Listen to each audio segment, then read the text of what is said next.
warahmatullahi wabarakatuh. Perkenalkan, nama saya Iqbal dengan akhiran 61. Nah, di sini saya akan membahas tentang ekologi kritik sastra ya. Dalam video ini kita akan mengeksplorasi itu teori kritik sastra ekologi. Nah, itu apa itu sih? Nah, dengan apa kita akan memahami nanti selanjutnya akan kita lanjutkan dalam video ini. Teman-teman, kita suka ini. Nah, kritik sastra itu adalah analisis karya sastra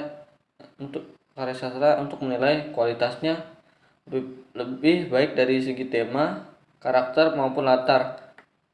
Salah satu pendekatan unik dalam kritik sastra adalah ekokritik atau kritik sastra ekologi.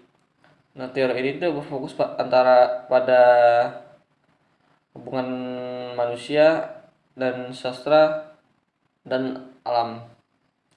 Teori ini tuh mengeksplorasi bagaimana karya sastra itu menggambarkan alam dan mengkritik interaksi manusia dengan lingkungan. Dalam dunia yang semakin dipenuhi dengan masalah lingkungan, teori ini semakin relevan. Nah, ekokritik itu penting karena menyadarkan kita tentang bagaimana sastra itu bisa merefleksikan kerusakan lingkungan dan menginspirasi perubahan. Para ahli seperti Charlie Crafterly melopori pendekatan ini untuk menyelamatkan lingkungan melalui karya sastra. Nah, sini tuh karya sastra juga sering menggunakan alam sebagai metaforanya. Namun, dalam pendekatan ekologi, alam bukan sekedar latar. Di sini, alam adalah karakter utamanya yang harus diperhatikan dan dipahami. Sastra tidak terlepas dari lingkungan ya. Seorang penulis itu seringkali terinspirasi dari tempat dia tinggal atau lingkungan sekitarnya. Penulis mungkin yang tinggal di desa mungkin lebih akrab dengan isu-isu lingkungan daripada di kota. Nah, itu tercermin dalam karya mereka. Nah, banyak karya sastra yang menggambarkan bencana alam atau perubahan lingkungan.